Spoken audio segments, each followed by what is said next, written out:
we're going to look at the limits of the natural log function that is on screen.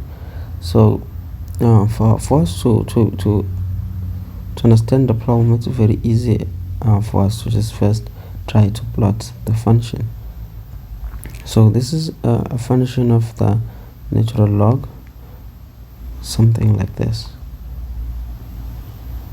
So this is the function. So here it has an asymptote. Okay, so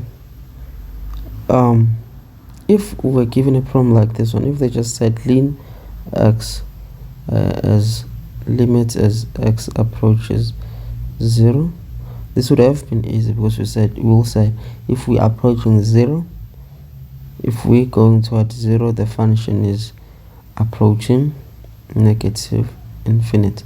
So the answer here would have been negative infinite. Why is my infinite? Yes, my infinite. And the one that is on screen, we could just use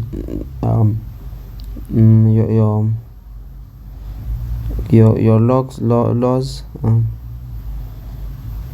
Okay, so from here you know that you could just say lim natural log of x squared over natural log of x negative 2, and you know that this negative 2, you can take it out to the other side, but it really doesn't matter here.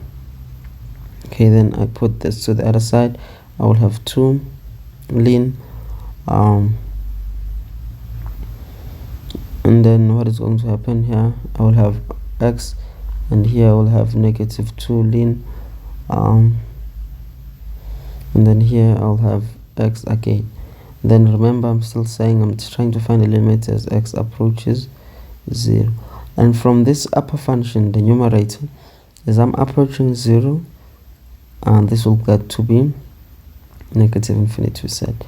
So this is going to be negative infinite, and we can't substitute infinite, but for study purpose, for explanation purpose, I'm really going to put it here, but it's not here. Okay, so and then here we're going to have lim x again as I'm approaching 0, and I'll also get there was negative infinite, right? That is going to be negative infinite again, but here I made a mistake.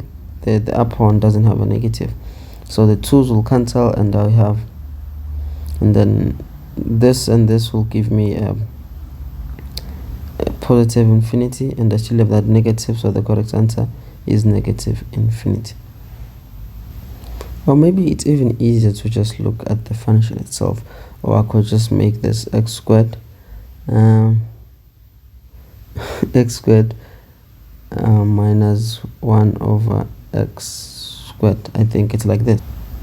So then I'll say as I approach 0, this as I approach 0, this is going to be 0. As I approach 0, this is going to be this is a hyperbolic function, right? As I approach 0, it is approaching negative, and from here we'll say now the lim x function, whatever is in here, is now approaching negative infinite. We just saw it here, we're approaching negative infinite. As we're trying, if you look at the function, as we're trying to go to negative infinite, we just bump into an asymptote, and we'll approach what? Negative infinite again. So the correct answer is lim x approaches negative infinite, there's infinite. Then the correct answer would have been again negative infinite. So these are possible ways you could look at this problem. You will take that one makes sense. Thank you.